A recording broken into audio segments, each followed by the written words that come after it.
A crisis with no borders, no definitive statistics, and often no justice. Today is the National Day of Awareness for Missing and Murdered Indigenous Women. There are too many untold stories from this crisis, but tonight we will tell you some of them. From Montana's news leader, this is the MTN 530 News. Good evening, I'm Jill Valley, and I am here in the rotunda of the Payne Family Native American Center on the University of Montana campus. The building sits on the traditional lands of many Indigenous peoples, and it honors their cultures.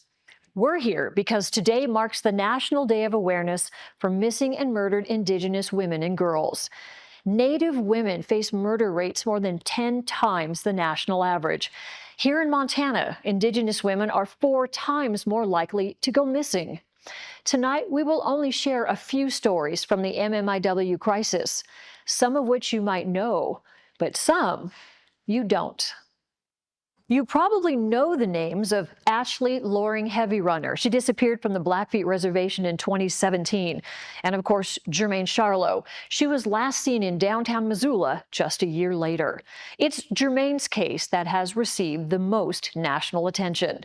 Now, no doubt you've seen her face on this billboard on Highway 93 near the Y.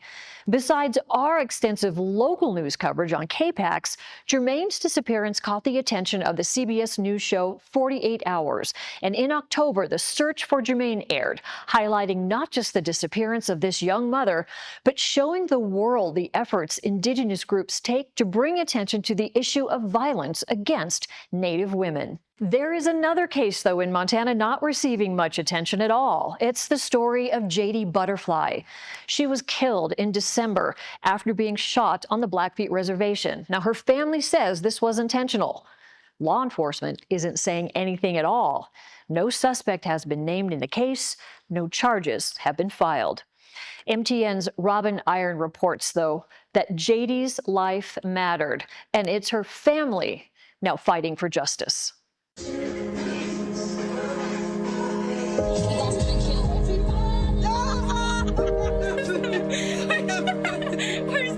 You know, JD was our everything. I got it! Our breath, our future. Let's see. Her laugh was contagious. Smile was radiant. Her personality was one of a kind. J.D. Butterfly was killed on the Blackfeet Reservation, and I'm here with her family, who, like many, have had to seek their own justice for their loved ones. Chris Butterfly didn't know the night of December 28, 2024 would be the last time he would see his daughter alive. The family tells us J.D. was shot by her boyfriend. You know, it was a major crime, and it wasn't reported. They believe it was intentional. What followed were weeks of silence. Me and her always shared clothes. I have a bunch of her. Nothing was done. We received 0 calls from anybody at Blackfeet law enforcement. That's what made me start advocating for my daughter, to start getting answers for her. In March, JD's family took their fight to social media, starting the Justice for JD Facebook page in hopes of finding answers. This is something that we shouldn't have had to have done. We want to shine the light on just how wrongfully she was done.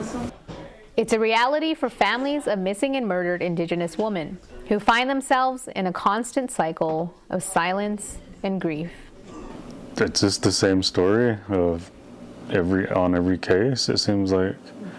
I mean, you know, it's just the hundreds and hundreds of stories you see on social media of their family members crying out for help just because the justice system failed them. I mean, it's really disheartening. I just think in a way, if she would have got the justice she deserved right away, we'd feel more closure. But we haven't, and it's been almost 4 months. And I feel like that's what hurts the most, is like the silence, not knowing. Because I really wish we had that closure. I don't know if it would hurt any less, but at least we know. we just hope the justice system don't fail us. And, you know, JD was very loved and she deserves justice. As frustrating as this obviously is for the Butterfly family, it was also tough for us. We made multiple calls to the Blackfeet Tribal Law Enforcement and the Glacier County Sheriff's Office, among other agencies. We received no response, other than from the FBI. They said they couldn't comment on an ongoing case. No charges have been filed in JD's death, and no suspect has been publicly named. While the Butterfly family fights for justice, another family's battle actually ended in a conviction and a prison sentence. It was in March of 2023, 22-year-old Micah Westwolf was killed in a hit and run along Highway 93 near Arlee. Now, after an investigation, a woman named Sunny White was convicted, and she is serving 10 years in prison for vehicular homicide. Justice in this case was served, but not without activism. I sat down with Micah's mom, Carissa Heavy Runner, a mom who turned her pain into purpose. Still feels surreal to look back on. On their land in the shadow of the Mission Mountains, young trees grow in honor of Micah Westwolf. Her ashes scattered among the roots. Her dog still plays in the yard. You carry her in your heart, wherever you go. Yes. When Micah was hit and killed 2 years ago, her family quickly found out if they wanted justice for their daughter, they would have to fight for it. You know, at the time you feel like nobody's really listening. Nobody's, you know, hearing us. You feel alone until we start meeting with some of the other families and got to sit down and talk to them. And that's what helped us to strategize how we were going to handle getting justice for our daughter. The family knows, in a sense, they were lucky. There were people there to support them. And so to pay it forward, they created the Micah Matters movement. Through walks and speeches, petitions, and a robust social media presence, they're helping other Indigenous families take those steps to get people and law enforcement to take their cases seriously.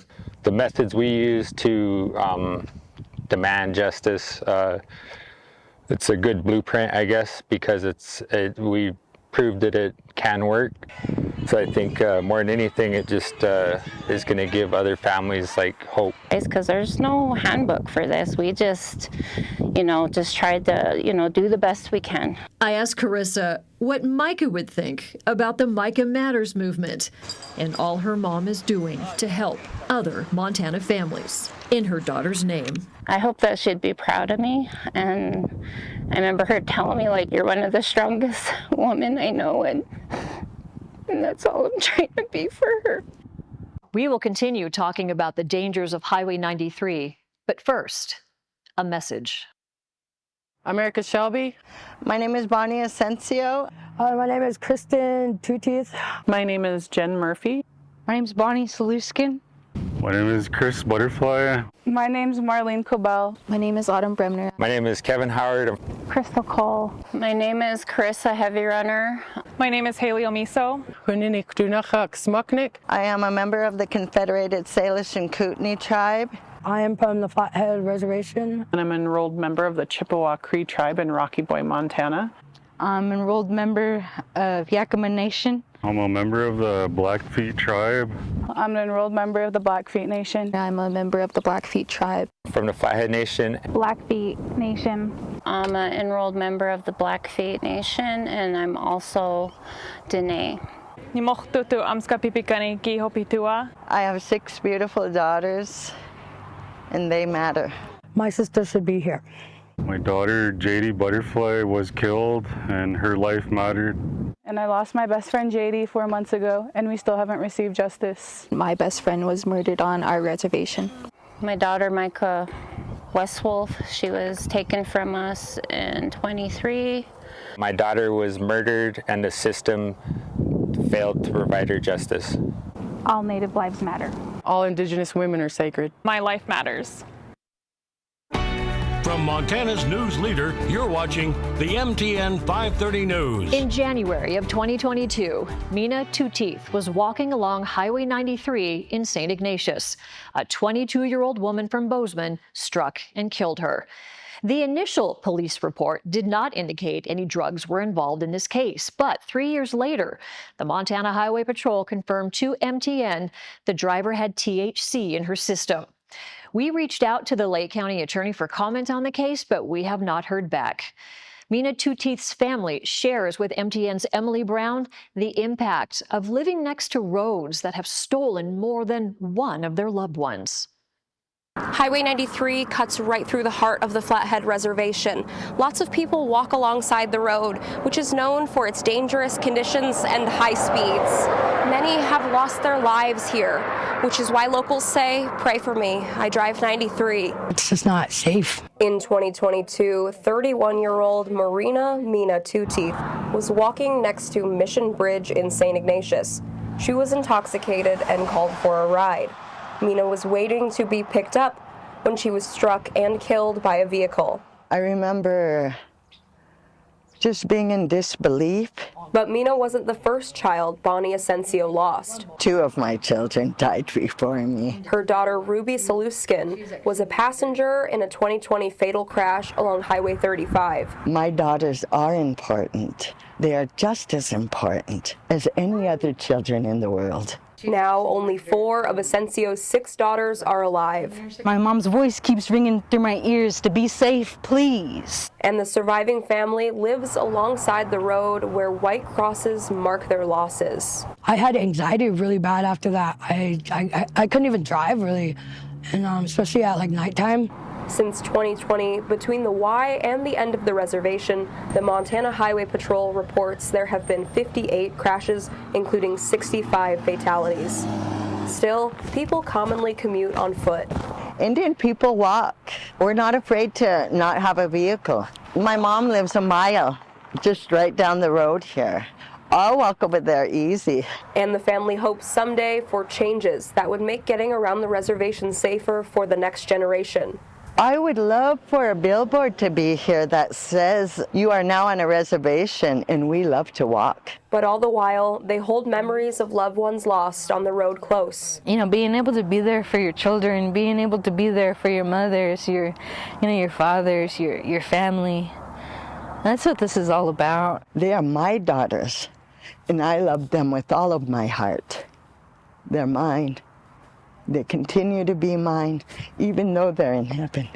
In Ronan, Emily Brown, MTN News. So many billboards line our roads. Often we pass by without really noticing them, but some stand out for a haunting reason. And they serve as reminders of the MMIW crisis. MTN's Caroline Weiss has that story. Driving across Montana means driving by thousands of billboards, each with a message. But billboards like this are telling a story for those who can no longer tell their own. Photography, it's creating that visceral response where you just want to do something. Advocate Jen Murphy lived in Missoula when Germaine Charlo went missing in 2018. And I had kind of that upfront look, at the case and just really had a draw to figure out how to do something to raise awareness on the issue. With a series called the MMIW Project, Murphy has been taking pictures of people impacted by the crisis and putting their images up on billboards. I work a lot with Belinda, and Belinda is the aunt to Germaine Charlo. I try to do what I can in my scope of what I'm doing as if it was my niece, my daughter. She hopes the billboards will elicit that response. That gut reaction of, wow, what is going on? What is this? How can I get involved? How can we make this better? But Murphy's MMIW project aren't the only billboards along our roads. Like this one here in St. Ignatius for the Snowbird Fund. I think the fund has been an incredible resource for so many families. Through the Montana Community Foundation, the Snowbird Fund supports families looking for Indigenous loved ones. Families that are often alone in their search. They're like, no one's going to do it outside of us, so let's do the work ourselves. In the last 2.5 years, the fund has dispersed around $80,000 of private funding and donations to families. I've seen the funds be used from everything to print posters, to gas, to travel back and forth. But in order to help families, they need to know about it. So the fund got to work with Jen Murphy to put up the billboard. I work a lot with the Snowbird Fund because they're amazing, bringing that money right to the families when someone goes missing. Some billboards offer resources, some look for information, some are reminders. I think that billboards just offer visibility to that this is kind of a real crisis that's happening. But all look to get to the true stories behind the MMIW crisis. I think what keeps me doing this is being a mother of 3 daughters. You know, I want the world to look differently for them as they grow, that they know that if they went missing, that they would be looked for the same as anyone else. And I want that for all of our youth. I want the next generation to not feel this. In St. Ignatius, Caroline Weiss, MTN News. Our coverage on the MMIW crisis continues after the break. From Montana's news leader, you're watching the MTN 530 News. I've been on campus today because today the University of Montana is hosting an MMIP awareness art show. It's called A Place of Good Medicine and Healing. It's an Indigenous gathering to honor the lives of those lost and to foster healing through arts and community. KPAX's Mark Martin attended the event and has more. Thank you, Jill. The art exhibits here reflect Indigenous joy and resilience, as well as allyship and healing. We need a place to have this conversation. The wounds are deep. Salish elder Myrna Dumentir's grandmother was murdered in 1959. Was never looked into, there was never justice brought to those who harmed her. CSKT member Tracy Littlewolf lost her sister Arshanda Nose's gun in 2022. Today is actually her birthday, and so it's been very, very difficult to process. University of Montana student Almashte Wee Foster says art is a vital outlet in the midst of tragedy. See how community members process their own identity, how they process their own grief. In addition to the art exhibits, the event also featured a large red teepee representing cultural strength and remembrance. It also connected attendees with trauma-informed support and educational resources. We're calling our communities beyond just our native, because this could be your daughter, this could be your son, this could be your people. A common Native saying goes, when an Indigenous woman goes missing, she goes missing twice. First, her body vanishes, and then her story. Participants at this awareness event are working hard to change that. Find a way to make this hideous story a story that brings life into the future. There's still time to attend this MMIW MMIP awareness event and show support for Indigenous communities. They're going to be here until 7 o'clock tonight. In Missoula, Mark Martin, MTN News. Back to you, Jill. We continue our MMIW special newscast after the break. We are going to meet an Indigenous PhD student who was doing the work herself to help fight this crisis. From Montana's news leader, you're watching the MTN 530 News. A University of Montana PhD student is taking MMIW cases into her own hands. I guess I've just seen so many cases fall through the cracks of the justice system, and I'm kind of starting to get tired. Haley Omiso's nonprofit Okemi Forensics is reopening cold cases by helping families search for their missing loved ones on the ground. And through an agreement with the Montana State Crime Lab, she is analyzing evidence and skeletal remains. The goal, to create a collaborative network with law enforcement, bring more resources to reservations, plus advocacy and closure for families. This nonprofit, as an Indigenous person, as a woman, we can kind of show people that we can take control over our own cases and we can have a seat at the table and, put ourselves into these spaces. Now she's wrapping up her PhD this spring, but plans to continue her partnership with the Crime Lab and She's motivated by the idea that one day all reservations will have advanced forensic testing facilities. When families are grieving, often they have to do their own advocacy work. To make that process easier, Just Indigenous Corporate Services steps in. And with so many MMIW cases in Montana, each process is unique. And this group utilizes connections to take the investigation burden from the families. Just Indigenous Corporate Services works solely with Indigenous contractors, conducts interviews, liaises with police and attorneys, and acts as what they say is a necessary link in the chain for justice. The group says it hopes to change the trajectory of the justice system, bettering investigations for MMIW cases and removing racial bias. If you need organizing, if you need a movement, if you need legislation written, if you need anything like that, then we can go to our contractors and make sure that gets done for you. We are working for these families, and you've probably heard of a lot of our cases, but you haven't heard of us yet. This is why, because we like to keep the decedent, our client, the missing person, at the forefront of everything and highlight them. Just Indigenous Corporate Services is setting up a contact email and accepting clients if you need a family liaison or help investigating a family member's disappearance or death.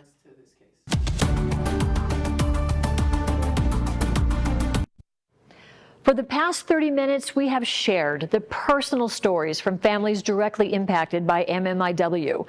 But while a half hour is not enough time to showcase the crisis entirely, it might just be enough to keep this conversation going. Thank you for joining us tonight. From the University of Montana campus, I'm Jill Valley. Good night.